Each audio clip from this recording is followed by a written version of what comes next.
Sumainyo ang Panginoon. Tayo po ngayon ay nasa ikatlong linggo na Advento. Tawag natin ay Gaudete Sunday. Linggo ng kagalakan. Sa panahon ng Kwaresma, mayroon din naman linggo ng kagalakan. Ang tawag namin ay Gaudete Sunday. So, kagalakan, kasiyahan, kapanahonan ng Kapaskuhan, higit natin nawang maramdaman ang kasiyahan at kaligayahan. Sabi nga, kaya lamang may iba't iba tayong kasiyahan at kaligayahan. Pero nais ang kapag nagabayan tayo sa kagalakan hulot ng ating Panginoon sa Kristo. Sapagkat kuminsan may mga tao, sabi nga natin, binigyan naman natin ng bigyan ito ng nakaraang linggo. Ano yun? Yung kagalakan sa kanila ay yung sila ay magumon sa katakawan, magumon sa pagdalasin, magumon sa kayamanan, magumon sa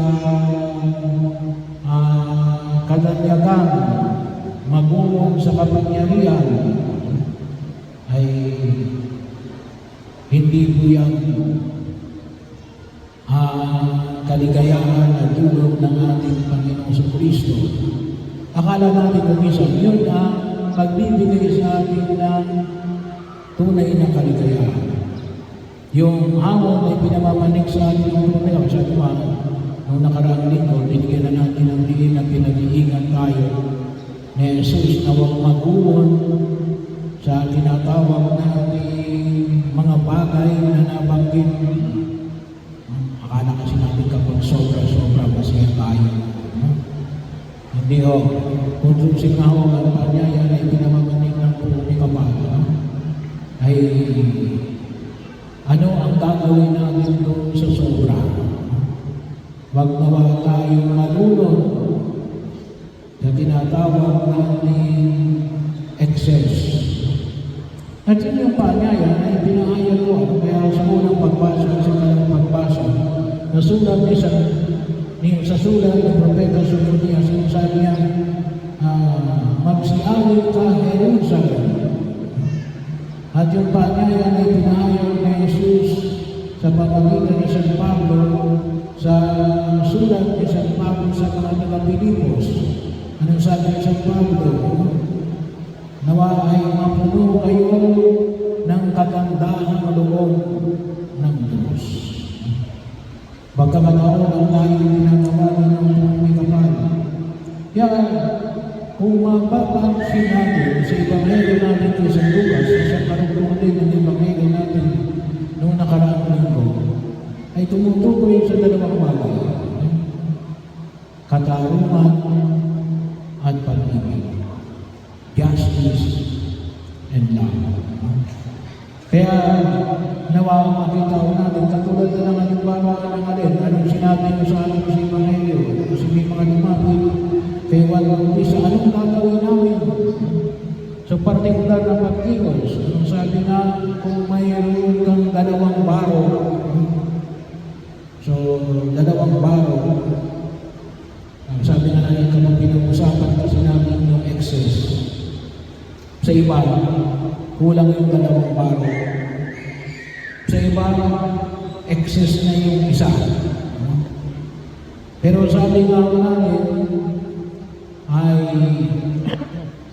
tingnan natin, kasi ay iba-iba tayo kung tawagin natin ang intensity na kapupunan. Kaya sabi nga niya ni Juan Bautista sa mga kawal ay makontento ka sa iyong sahod. Pero hanggang saan yung tayo nakakontento?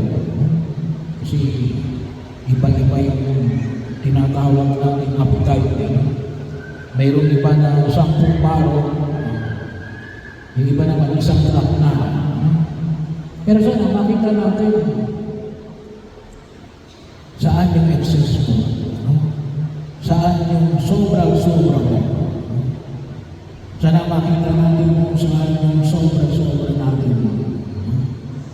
Sapagkat napakahalaga ho ng mga bagamat maaari hindi sa pananamit, maaari hindi sa kayamanan, maaari hindi sa lupa, kapangyarihan, o maaari hindi sa panahon. Pero dapat mahanapin ninyo saan ba yung sobra-sobra ninyo. Ay siguro pag sinabi na niyo, wala akong sobra-sobra sa akin ninyo, ay makita ko natin, hindi pwedeng walang sobra dyan. Sabi mo, kinakailangan natin i-check yung ating appetite.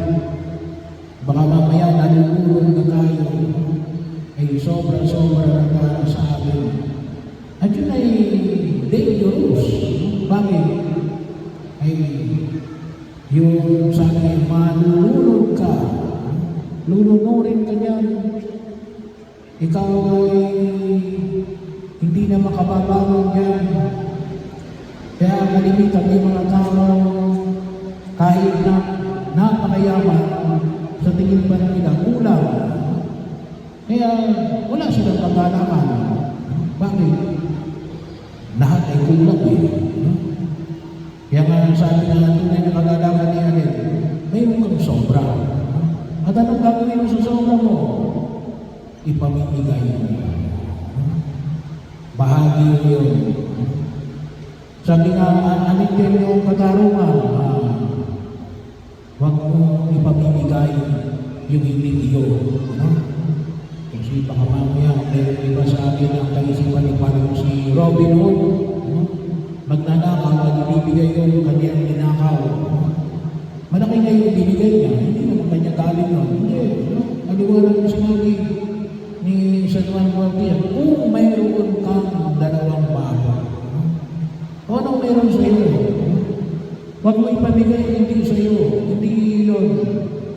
Huwag mo rin kunin yung hindi iyo para ipamigay sa iba. Kahit sabihin mo, hindi naman nila ginagamit, kahit na hindi iba rin yun. Hayaan mo silang pagbigay noon. Hindi kasi Robin Hood. At hindi ka rin komunista. Kasi ganun yung mga komunista eh.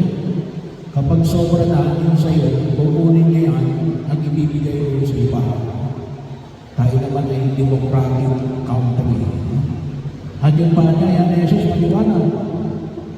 Kung mayroon ka. Tingnan natin, ano bang mayroon ka? At yun, kung alin yung sobra na nakikita mo, yun ang ipamamahagi mo para sa iba. At bahagi yun ng natangging na pagkilos at tayo na inyahan ng Diyos na sabi natin ay makita rin natin yung alin, yung ba't ka nagbibigay? Kalimitan ng ating kaisipan para bigyan din ako, para pagpalain din ako. Maliho yun. Yung mismo pagkakataon na ikay nagkapagbigay ay isa ng pagpapala ng Diyos. Kasi maaari kasi maraming tao na may katulad ng mayroon sa iyo. O maaari pag mas may higit sa iyo. Pero hindi nila kaya magbahagi. Naalala ko tuloy yung kababalita lamang na presidente ng Syria. Sapagkat sabi nga ay ang dami-dami ng kanyang kayamanan, ang gaganda ng kanyang mga kotse. Pero yung kanyang mga kababayan ay lubog sa ulam. Bahagi yun. Yeah. Yung katotohanan na ikaw ay nakapagbibigay, pinagpapala ka na ng Diyos. Huwag tayo magbigay para lang tayo bigyan. Hindi. Kaya tayo nagbibigay kasi bakit? Binigyan na tayo. Mayroon na tayo. At yun mismo ay isang biyaya na pinagkakaloob ng Diyos. Kaya yung sabi ni San Pablo, ipahayag ninyo ang kagandahan loob ng Diyos.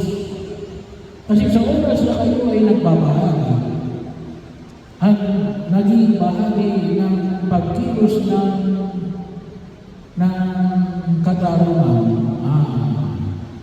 ipinapahayag ninyo yung kanyang kagandahan loob. Pagkakataon na yun ang huwag namin kalimutan. At doon tayo umukot ng tunay na kaligayahan. Kasi yun ay mararamdaman ninyo. Kasi ibinigay nyo, talagang galing sa inyo. Hindi galing sa nakaw. Hindi galing mo kanino man. At nakita nyo, magiging magaan ang inyong kalooban. At rin yun yung paanaya natin. Ngayon sana, hindi lang dito, pero yung paanyaya natin, you can apply it anywhere. Pero yung ating paanyaya ay sa sipag gabi, mula po bukas, ay tayo ay nagagawian mo natin na maghandog ng alay. So, katulad po halimbawa, bukas, ay kape, Milo, asukal. Kung ano na yung kaya ninyo ibigay, yun ang ibigay ninyo. Pero sabi na natin, ialay ninyo sa Diyos. At makikita